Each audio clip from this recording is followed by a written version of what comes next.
Hello everyone, welcome back to my channel. Today I am going to chat with someone who has genuinely smashed LinkedIn. He started with barely any following about 2 years ago, and now he's sitting on 320,000 followers in 2 years. And as you see this episode, his following will probably reach 350,000 by the time you hear or by the time you reach this episode.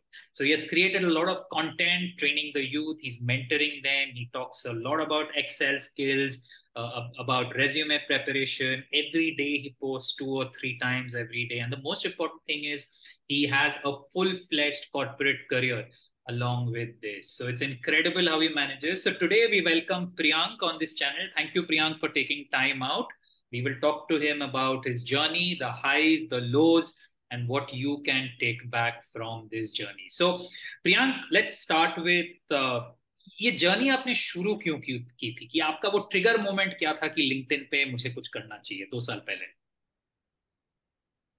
First of all, thank you so much, Sandeep, for inviting me to your channel. It's a great honor to have a conversation with you. In fact, I must thank you to you because you actually spent time from your busy schedule. I know you are also handling a critical responsibilities in your own organization. So thank you so much. So talking about my inspirations to start this incredible journey on LinkedIn, the answer is very simple. I started writing on LinkedIn on 10th April 2021, especially when the COVID second wave was already there in the market. And most important is everyone is actually losing their own internship. They got already placed, but companies were actually not at all calling them, or their offer letters also become revoked in the time of April because majority of the students already completed their graduation and post-graduation as well. So I also feel very bad what they can do in this particular hard times, what is their future and how they can cope up with these kind of problems in their life. So that was the sole inspiration point for me to guide them, to motivate them. I can't meet them personally, but with the help of my writing skills, I would be able to pass on my message, which is very close to my heart, what they can do, how they can utilize this tough time, and how they can build new skill set, especially when the market get recovered, then definitely they can land up their dream jobs. Very nice Priyank, that's very noble. एक चीज बताइए, जब आपने ये शुरू किया था आपके दिमाग में कोई नंबर था या सक्सेस का कोई डेफिनेशन था कि क्या आपको कभी लगा था 300,000 350,000 फॉलोअर्स होंगे, इतना आपका ट्रैक्शन मिलेगा, या आपने जस्ट ऐसे ही शुरू किया था? मैं आपको एक सच बात बताता हूँ. मेरा अकाउंट लिंक्डइन पे क्रिएट हुआ था 21 दिसंबर 2009 में. ओके, तो मतलब बहुत पुराना अकाउंट है मेरा. मतलब मेरा टोटल 2 साल का एक्सपीरियंस था, तभी मैंने क्रिएट कर लिया था. बट मैंने कभी आज तक उसको ओपन नहीं किया था. और 10 अप्रैल 2021 को मेरे हार्डली 2100 फॉलोवर्स थे, जो नॉर्मली थोड़े बहुत रहते, क्योंकि मैं 5-6 कंपनी में काम किया था, 3-4 कंपनी में इंटर्नशिप की थी, और इवन आईएसबी का नेटवर्क था, तो सिर्फ इतने ही फॉलोवर थे मेरे. बट जब मैंने लिखना स्टार्ट किया था, मेरे दिमाग में कभी नहीं था कि मेरे 3 लाख फॉलोवर हो जाएंगे. एक मैंने अकाउंट देखा था अंकुर वारिकू का. उस समय उसके मेरे को अच्छे से याद है 1 मिलियन क्रॉस हुआ था उसका उस दिन. मेरे को अच्छे से याद है वो फिगर, बिकॉज मैंने 0 काउंट करी थी उसके प्रोफाइल में. बट मेरा कभी दिमाग में नहीं आता कि मेरे भी कभी 300K भी टच हो पाएंगे. उसका चल 1 मिलियन है, बट मेरे 3 लाख टच हो जाएंगे, मैंने कभी ऐसा सोचा भी नहीं था. मेरे दिमाग में सिर्फ एक ही इंटेंशन था कि अगर मैं कुछ लिख रहा हूँ, अगर किसी को अगर उससे कोई वैल्यू मिलता है, या फिर उसकी जॉब लग जाती है, या इंटर्नशिप मिल जाती है, और suppose if the person get motivated to do something good in their life, that will be my biggest achievement for me. तो यही मेरे दिमाग में चीज थी, और मेरे दिमाग में फॉलोवर बढ़ाना या फिर सेलिब्रिटी बनना ऐसा कुछ भी दिमाग में नहीं था. नहीं, बहुत बढ़िया. एक तो आपकी डेट्स की मेमोरी बहुत अच्छी है, एक तो वो समझ में आ रहा है. दूसरा यही है कि जो हमारे व्यूअर्स हैं उनको समझना चाहिए, अगर आप कुछ काम कर रहे हैं, अगर आप जेन्युइनली शिद्दत के साथ करेंगे तो आपको दुनिया बहुत देगी. मेरे को एक चीज बताइए, ये मेरा एक क्वेश्चन था कि आपने लिंक्डइन क्यों चूज किया और यूट्यूब क्यों नहीं? क्योंकि लिंक्डइन का फंडा ये है कि 24 घंटे या 48 घंटे में पोस्ट पुराना हो जाता है, जबकि हम्म. यूट्यूब में वीडियोस चलते रहते हैं सालों साल तक. तो आपने यूट्यूब पे आपने क्यों नहीं किया? उसका बहुत ही सिंपल सा कारण है. उस समय 2 साल पहले लिंक्डइन पे लॉन्ग फॉर्म कंटेंट बहुत ज्यादा चलता था. Long form means it is having 400 words character, and I would be able to showcase my complete advice in one post. तो वो मेरे लिए लिखना बहुत आसान था. And ultimately LinkedIn is the best platform for the newcomer, so that they can get good traction in the initial content post. Because होता क्या है कि लिंक्डइन का एल्गोरिथम एक्चुअली पुश करता है जब भी कोई नया क्रिएटर मार्केट में आता है। उस समय 2 साल पहले मार्केट में बहुत ही कम क्रिएटर थे, बट आज की डेट में बहुत सारे कंप्यूटर्स हो गए हैं। But now the scenario has been change. But for the new creator specially in this social media ocean, that will be good platform for me. YouTube क्यों नहीं चालू किया? क्योंकि यूट्यूब में सिर्फ मेरा कंटेंट के ऊपर डिपेंडेंसी नहीं है, इसमें एक एडिटिंग भी बीच में इन्वॉल्व है। इसमें एक आपका क्या कहते हैं, कंपाइलिंग, कंपाइलेशन, और आपका कैप्शंस, और इवन एक एक यूनिक सेटअप होना बहुत जरूरी है। वो उस समय मेरे पास नहीं था, जिस वजह से मैं यूट्यूब स्टार्ट नहीं कर पाया। नहीं, ये वैलिड है। एक चीज बताइए कि हम सब सुनते रहते हैं लिंक्डइन एल्गोरिदम के बारे में। कभी कभी लोग कहते हैं कि लॉन्ग फॉर्म चलता है, कभी कभी लोग कहते हैं इमेजेस चल रहा है। आजकल लोग कह रहे हैं इमेजेस चल रहा है, वीडियोस चल रहा है। तो आपने तो एल्गोरिदम पूरा क्रैक कर लिया, तो आपके मुताबिक ये एल्गोरिदम चलता कैसे है? मतलब कितनी बार हफ्ते में पोस्ट करना चाहिए, या इमेजेस चलता है, वीडियोस चलता है, सही टाइम है? आपके मुताबिक ये एल्गोरिदम चलता कैसे है? देखिए, ऐसा नहीं है कि मैंने लिंक्डइन का एल्गोरिथम क्रैक कर लिया। अगर मैंने क्रैक कर लिया तो तब तक तो मेरे 5 मिलियन हो गए होते। ओके, ऐसा कुछ नहीं है। नोबडी हूसोएवर सेड दैट कि उन्होंने एल्गोरिथम क्रैक कर दिया है, वो बिल्कुल झूठ बोलते हैं। किसी की बात पे भरोसा मत करना, क्योंकि लिंक्डइन का एल्गोरिथम क्रैक करने का मतलब है कि आपकी हर पोस्ट वायरल जाना। बट किसी की हर पोस्ट वायरल नहीं जाती। हाँ। हार्डली महीने में एक चली जाएगी, 2 महीने में एक चली जाएगी, बट हाँ, रोज रोज किसी की वायरल नहीं जाती। Now it's unpredictable algorithm because every day they are actually keep on making changes। वो आपको भी दिखता होगा, कभी रीच कम हो गया, कभी डाउन हो गया। डेली अपग्रेडेशंस होते रहते हैं because so many creators are jumping into this question. Now आपने जो सवाल पूछा है, how many time should you post, इसका कोई एक सॉलिड आंसर नहीं है। इसका एक यही है कि जब आपका मन करे तभी आप लिखना शुरू करो। हाँ, बट टाइमिंग बहुत ज्यादा इंपॉर्टेंट होती है। मतलब आप किस टाइम पोस्ट कर रहे हो, उसका एक सिंपल सा लॉजिक है। आपकी टारगेट ऑडियंस कौन सी है, आप पहले उसको पहचानो। जैसे you are a management consultant and you work with so many corporates and you are also advising so many startups too. So आपकी टारगेट ऑडियंस आपके स्कूल के बच्चे हैं, आपके मिड कैरियर प्रोफेशनल्स हैं, और आपके सीनियर एग्जीक्यूटिव्स हैं, वो जो कंसल्टिंग में जाना चाहते हैं, या फिर स्टार्टअप फाउंडर्स हैं जो स्ट्रगल कर रहे हैं कि हम अपना प्रोडक्ट मार्केट में कैसे बेचें, या एक मार्केट से दूसरी मार्केट में कैसे जाएं। तो आप ये सोचो कि मेरी टारगेट ऑडियंस खाली कब होती है, जो अपना मोबाइल उठा के एटलीस्ट लिंक्डइन ओपन कर सके। 70 to 75% लोग लिंक्डइन प्रेफर करते हैं अपने मोबाइल ऐप में देखना, बाकी के लोग डेस्कटॉप या लैपटॉप में ओपन करते हैं। तो आप ये देखो कि आपकी ऑडियंस कब आइडियल है, उसी के अकॉर्डिंग आप पोस्ट करो। रही बात टाइमिंग की, तो कुछ लोग बोलेंगे कि आपको दिन में एक पोस्ट करो, कुछ बोलेंगे हफ्ते में एक डालो, कुछ बोलेंगे हफ्ते में 3 दिन डालो। अगर आप मेरी बात करोगे तो मैं एक्चुअली दिन में 3 या 4 बार मिनिमम डालता हूँ, मिनिमम 3 एंड मैक्सिमम 4। बट मैं अलग अलग टाइम पे डालता हूँ, जैसे सुबह के 8 बजे, फिर उसके बाद दोपहर के 1 बजे, फिर शाम के 5 बजे, और एक रात के 10 बजे। मेरे लिए ये टाइमिंग वर्क करता है।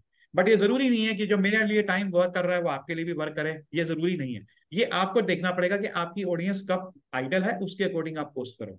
बट अगर कोई नया इंसान अगर जाना चाहता है इस एल्गोरिथम को क्रैक करने के लिए, then I would strongly recommend at least आपको 2 बार तो लिखना पड़ेगा डेली। क्यों?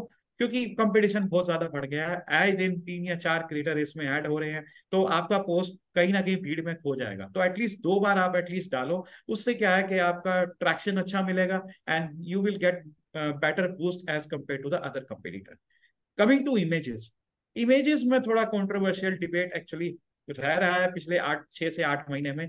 आपने देखा होगा कि कुछ लोगों ने लिंक्डइन को इंस्टाग्राम बना दिया। They are posting, you can say personal picture graphs, कुछ भी डाल देते हैं, जैसे कोई रेस्टोरेंट में बैठा है, या कोई मीटअप में गया है, या फिर कोई सेमिनार दे रहा है, या फिर कोई चाय की दुकान पे खड़ा है, या फिर कोई किताबें पढ़ रहा है, या फिर समझ लो किसी के 100 के 200 के हो गए, उन्होंने गुब्बारे लगा दिए पीछे।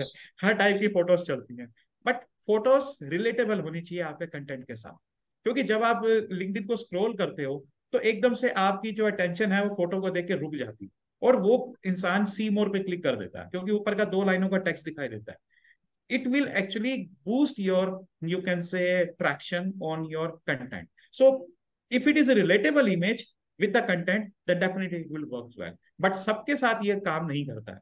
कुछ कुछ जेंडर्स के साथ काम करता है। जैसे अगर आपने जनरेशन जेड को देखा होगा, specially female between 15 to 25 years of age, उनके लिए मतलब एक तरीके से सोने पे सुहागा है। उनका रीच 3 से 4 गुना हो जाता है। बट अगर आप फोटोज ट्राई करोगे, मे बी मतलब 1.5 टाइम्स काम करेगा, बट 5 to 6 टाइम्स काम आपके लिए नहीं करेगा। तो आपकी ऑडियंस कौन सी है, आपके एज क्या है, आप किस टाइप का फोटोग्राफ डाल रहे हो, वो सब आपको कैलकुलेट करके आपको पोस्ट करना पड़ेगा। Very interesting. एक चीज बताइए, आपका तो फुल फ्लेज्ड करियर भी है, आप मेंटरशिप भी करते हैं पैरेलल में, तो आप अपना दिन में जो 24 घंटे हैं इसको मैनेज कैसे करते हैं? ये एक थोड़ा टफ सवाल है, बट इसका सिंपल सा आंसर है। मैं बिल्कुल छोटा सा मतलब एक फ्रेमवर्क यूज करता हूँ जो मुझे कई साल पहले मतलब एक मेरे एक मेंटर ने बताया था। बहुत सिंपल सा है, मतलब आइडेंटिफाई करो पूरे दिन भर के टास्क, उसमें कौन सा अर्जेंट है और कौन सा इंपॉर्टेंट है। एंड सबसे पहले वो काम पकड़ो जो आपका अर्जेंट है। अर्जेंट मतलब जिसको आपको अभी इमीडिएटली अटेंशन देनी है। अगर आपने अभी अटेंशन नहीं दिया तो बहुत बड़ा बवाल हो जाएगा, इशू हो जाएगा। जैसे फॉर एग्जांपल, अगर आपको अपना ट्रैवल प्लान करना है, अगर आपने अभी इस समय एयर टिकट बुक नहीं किया तो हो सकता है फ्लाइट की सीट खत्म हो जाए, या फिर अगर आपने ट्रेन का टिकट बुक करवाया सीटीसी तत्काल में, अगर वो सीट नहीं मिला तो आपको ट्रेन का जो शेड्यूल है, सॉरी ट्रैवल का जो शेड्यूल है, या तो पोस्टपोन करना पड़ेगा या कैंसिल करना पड़ेगा। तो जो चीज बहुत ही ज्यादा अर्जेंट है उसको सबसे पहले प्रायोरिटाइज करो। और अगर बाकी जो चीजें हैं टास्क, अगर वो इंपॉर्टेंट है, आपके लिए पूरे दिन भर के 12 घंटे का टाइम है या फिर 48 घंटे का टाइम है, आप कभी भी अटेंड कर सकते हो। So I used to track each and every task which is there in my particular day on the table, and I used to prioritize कौन सा मेरे लिए अर्जेंट है, कौन सा मेरे लिए इंपॉर्टेंट है, and according to that I am actually giving the priority. But ये जो सोशल मीडिया का टाइम मैं कैसे मैनेज कर रहा हूँ, तो जब भी कोई छोटा मोटा ब्रेक होता है ऑफिस के काम से 15-20 मिनट का, या लंच टाइम हो गया, I use to devote 15 to 20 minutes time to check my feed, quickly engage on the people whosoever commented on my post, और जो मुझे अच्छा पोस्ट लिखता है जो जेन्युइनली मतलब दिल को छू जाता है, then I use to share my comments also. तो दिन में कम से कम 6 या 7 बार मैं 15-15 मिनट का मैं स्लॉट निकाल के I use to engage on the content and also post my own content as well. That's how actually I am using the smart time management skills. Very nice. एक चीज बताइए, आपकी इतनी फॉलोइंग हो गई है, आपको तो ट्रोल्स आते ही होंगे, नेगेटिव कमेंट्स तो आते ही होंगे, तो ये होता है first of all, trolls, negative comments, बदतमीजी लोग करते हैं, ये होता है आपके साथ? होता है, कोई हर एक के साथ होता है, खाली मेरे साथ नहीं, हर एक के साथ होता है। दो इवन तीन जो दो फीमेल तीन दो इन्फ्लुएंसर है तीन उनके साथ तो, जो फीमेल इन्फ्लुएंसर है उनके साथ तो 10 गुना होता हाँ, है। दो तीन एग्जांपल दीजिए कि कभी आपको ऐसा कमेंट आया हो जब आपको लगे यार ऐसे कैसे कोई लिख सकता है। दो तीन अगर आप टॉप ऑफ योर माइंड अगर आप। बहुत सारे सिली कमेंट आए थे शुरू में जब मैंने लिखना स्टार्ट किया था। वो बोले थे कि मतलब अरे अगर आईएसबी से एमबीए करना था तो ये कंटेंट क्रिएशन में क्यों गए। एक दो ने बोला कि यार इसको अंकुर वारिकू की हवा लग गई है, मतलब सीनियर से प्रभावित हो गया है। एक दो लोगों ने ऐसा बोला कि मतलब नौकरी छोड़ दी है क्या, या फिर कोई नौकरी ढूंढ रहे हो, अरे तुम ऐसा पोस्ट लिख रहे हो तो डेफिनेटली तुम्हें अगली जॉब नहीं मिलेगी, एचआर क्या सोचेगा, तुम्हारा रिपोर्टिंग मैनेजर क्या सोचेगा, और तुम्हारे एक्स क्लाइंट्स क्या सोचेंगे, why you should doing this particular kind of silly things. अरे तुम तो बच्चों वाला ज्ञान दे रहे हो तो सबको पता है। आई नो कि मतलब बच्चों वाला ज्ञान है, कोई दिक्कत नहीं है, बट ये ज्ञान आप इम्प्लीमेंट कितना कर रहे हो। जैसे फॉर एग्जाम्पल, अगर आपको पता है कि अगर आपको छुट्टी लेने के लिए, सपोज अपने मैनेजर से छुट्टी लेने के लिए अगर आपको इतना ज्यादा एक्सप्लेनेशन देना पड़े, तो आप माइक्रो मैनेजर के नीचे काम करो। ये लोगों को पता है बट कभी ध्यान नहीं देते। बट ये सोचते हैं कि हाँ मैनेजर का तो राइट है, मैनेजर का राइट है, बट इतना राइट नहीं है कि अगर आप किसी के पर्सनल लाइफ में इंटरफेयर करो। बट अगर ये पोस्ट के टाइप के फॉर्म में डालोगे तो डेफिनेटली ट्रोलिंग तो होता ही है। तो कुछ कुछ ऐसे भी कमेंट आते हैं जो मतलब मतलब वाहियात, जिसको आप समझ लो, बट इसको आप जितना ज्यादा इग्नोर करोगे उतना बेटर है। क्योंकि अगर आप उन कमेंट में पढ़ के अगर आप उनके रिप्लाई देने बैठोगे तो definitely you will not be able to feel better, because वो कहीं ना कहीं आप क्रिटिसिज्म के पार्टिसिपेट भी बन जाओगे। तो मैं जनरली उन चीजों को अवॉइड कर देता हूँ, और ज्यादा जो हेटफुल कमेंट होते हैं I use to block those people, because they actually keep on targeting those people on social media platform who use to grow exponentially. मैं एक और एग्जांपल देता हूँ, जैसे रिसेंटली मैंने कुछ लोगों को देखा है जो पेड कोलैबोरेशंस भी करते हैं लिंक्डइन पे। वो क्या करते हैं, मतलब डाल देते हैं, एचआर को टैग कर देते हैं कंपनी के, अरे यार आपको इतनी सैलरी नहीं मिल रही है कि आप उन लोगों को टैग कर, उन लोगों को अलाउ कर रहे हो अपने एम्प्लॉइज को कि वो पेड कोलैबोरेशंस कर रहे हैं। These people are everywhere. जो भी आप कुछ करोगे अच्छा, 5% लोग ऐसे होंगे जो आपको क्रिटिसाइज करेंगे करेंगे। It's better you can stay away from that. This is everywhere. आपके पड़ोस में भी नेगेटिव ट्रोल करने वाले हैं। आई एम सेइंग जैसे आपके रिलेटिव्स में कुछ लोग ट्रोल करते हैं, आपके फ्रेंड सर्कल में कुछ लोग नेगेटिव बोलते हैं, और आपके आस पड़ोस में भी लोग कुछ ना कुछ मतलब कमेंट करते हैं। तो ये लोग तो हर जगह है। आप कुछ भी अच्छा कर लो, 5% लोग हमेशा क्रिटिसाइज करेंगे करेंगे। अगर उनकी परवाह करने लग के अपने दिल पे लगा के बैठोगे तो आप कभी लाइफ में कुछ कर ही नहीं पाओगे। तो my best suggestion is ignore those people, because everybody will create the noise. Only in touch with those people who appreciate your work, who value your you can say principles, and most important, who is always there in your tough time. मेरे लिए वो लोग ज्यादा important है rather than जो troll करने वाले हैं। नहीं, ये बहुत बढ़िया आंसर दिया। मैं एक चीज हाईलाइट करूंगा जो आपने कहा है कि अगर कोई बदतमीजी करता है तो उसको ब्लॉक करने में आपको डरना नहीं चाहिए, क्योंकि वो आपका मेंटल एब्सोल्युटली। ले लेगा। एक तो है कि जो आपको सपोर्ट करता है उनके लिए हमेशा रहिए, बट जो अननेसेसरी पीछे पड़ जाता है उनसे ब्लॉक करने के लिए डरिए। एक चीज बताइए जो I think a lot of people are interested, कि जब पैसे की बात आती है, आपने इतना बढ़िया फॉलोइंग किया है, तो ये मनी एंगल पे बात करते हैं। So how do you make money out of such a following, and how much money can you make out of this? मुद्दे की बात पे आते हैं। देखिए, मनी मेरे हिसाब से एक सेकेंडरी चीज है। मेरे हिसाब से आपका जो एक ब्रांड इमेज जो आपका सोशल मीडिया प्लेटफॉर्म पे बढ़ता है, उसकी 10 गुना ज्यादा है। Money is just a by product. Okay. Now अगर आप मेरी बात करोगे कि why I wasted my last two two years 2 month in this content creation, क्या वो मेरे लिए वर्थ था या नहीं था? I must say it was completely worth for me, because मैंने इतना टाइम डिवोट किया है। And that's how actually I got you can say visibility across 130+ institutions. मैं जब भी किसी कॉलेज में जाता हूँ तो लोग मुझे पहचान जाते हैं। Are you that particular LinkedIn legend who are actually, you can say, helping the students and professional in getting their jobs? मैं कोई भी LinkedIn लाइव ऑडियो करता हूँ तो मेरे वही पुराने स्टूडेंट्स ज्वाइन करते हैं हमेशा कॉल पे, और या फिर प्रोफेशनल जिन्होंने मेरे से कभी 1:1 मेंटरशिप ली है। तो ये कहीं ना कहीं लोग आपकी वॉइस को पहचानते हैं, आपके फेस को पहचानते हैं, and they always give you the best word of mouth, specially in different forums. अभी रिसेंटली जैसे for example you can say I go to the Unstop event. वहां पे जो जिन्होंने मुझे रिकॉग्नाइज किया टॉप 10 कैरियर इन्फ्लुएंसर्स में which are unstoppable in their domain, I got appreciated by almost every TPO cell, training and placement officer, जो भी वहां पे आए थे। कोई ऐसा नहीं था टीपीओ वाला जो मुझे ना जानता हो, क्योंकि वो they are also reading my content, they are also you can say acknowledging it. तो पैसा सेकेंडरी चीज है, बट ये जो फेम, ये जो आपका इमेज है, वो ज्यादा मैटर करता है।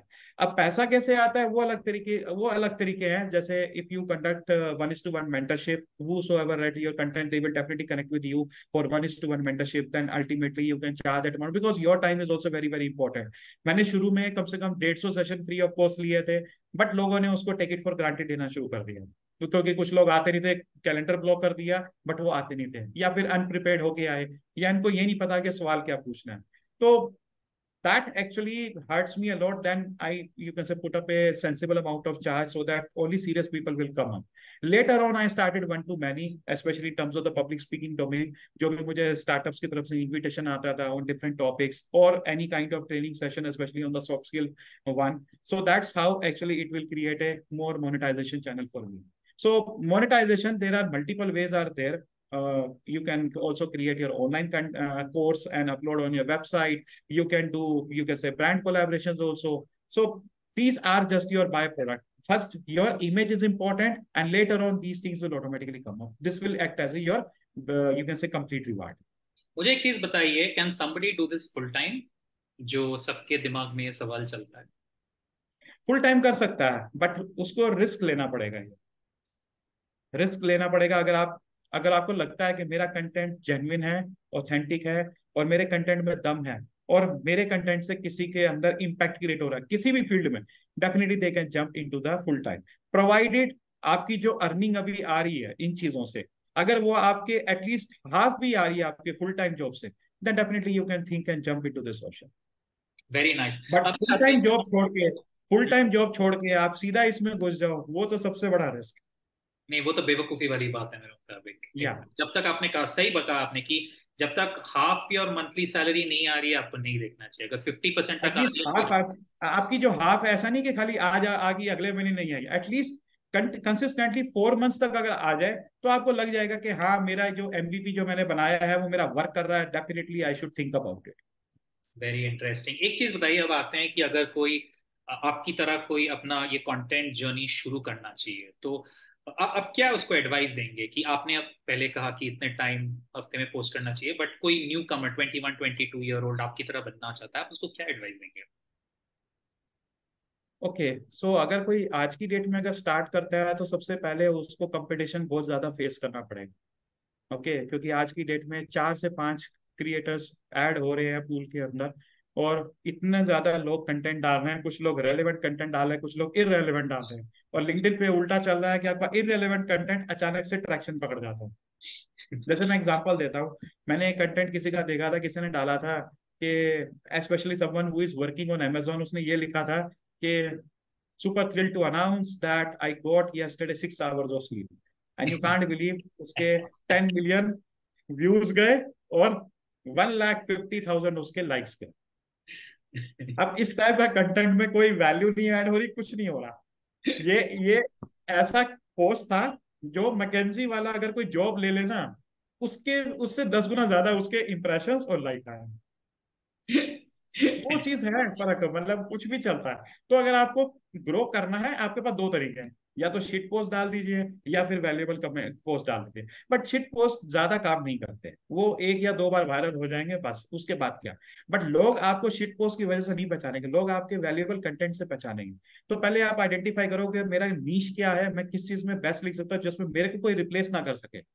Definitely you should create your own niche, and definitely you should start writing the content in on those lines. But इसमें फ्रस्ट्रेशन बहुत आएगा, no need to worry about it. जैसे मैं अपनी बात बताता हूँ, मैंने जब लिखना चालू किया, मेरे को अभी भी याद है, पहले पोस्ट पे मुझे सिर्फ 2 लाइक आए थे और सिर्फ 150 इंप्रेशन आए थे।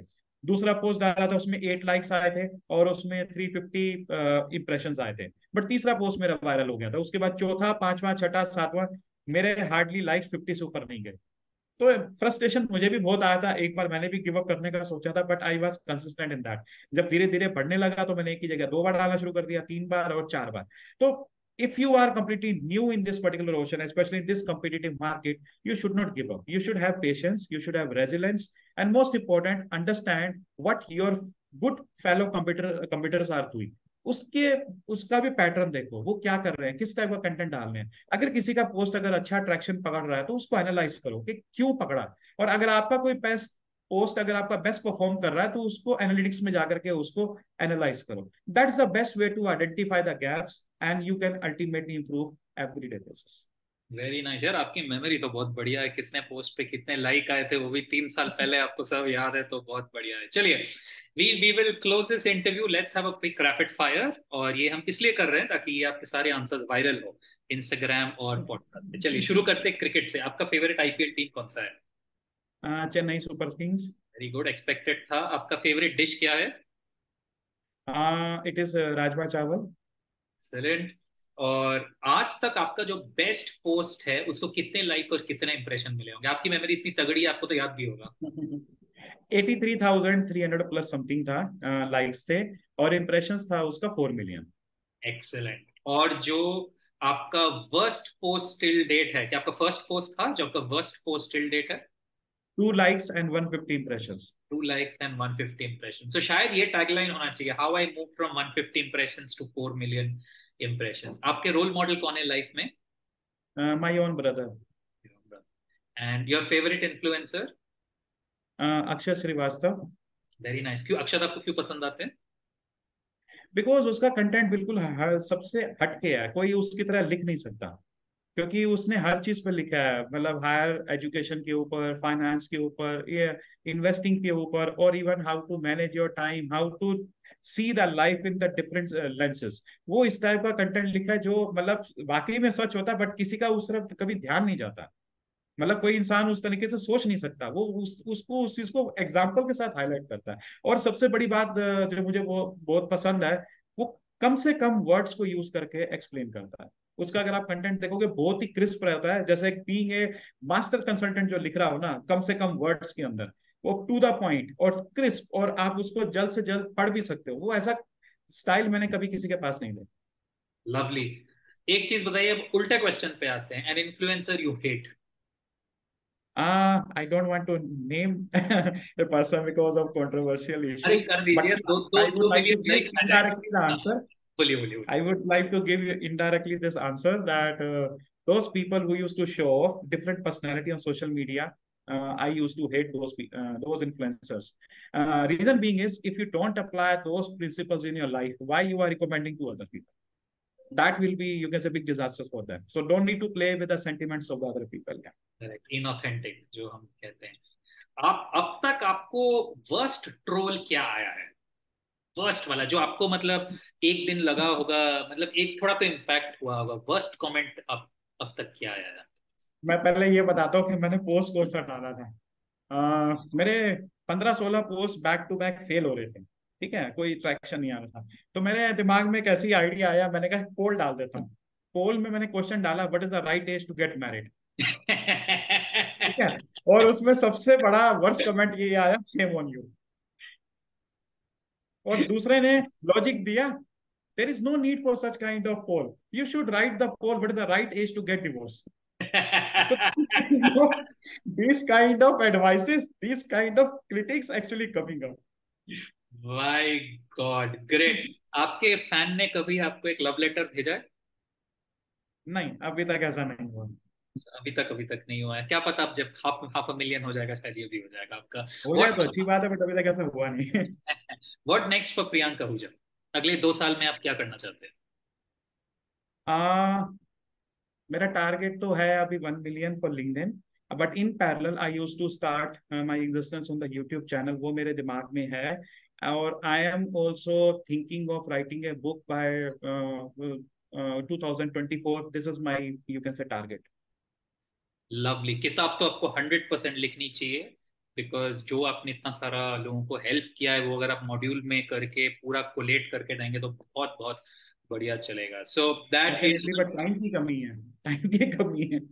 अरे आप इतना कुछ मैनेज कर रहे हो, एक और आप मैनेज कर ही लोगे। But thank you so much Priyank. With this we come to the end of this episode and thank you Priyank again for taking time out. Do subscribe to this channel, click on the bell icon and we will get another fascinating personality in our next interview. So till next time, take care.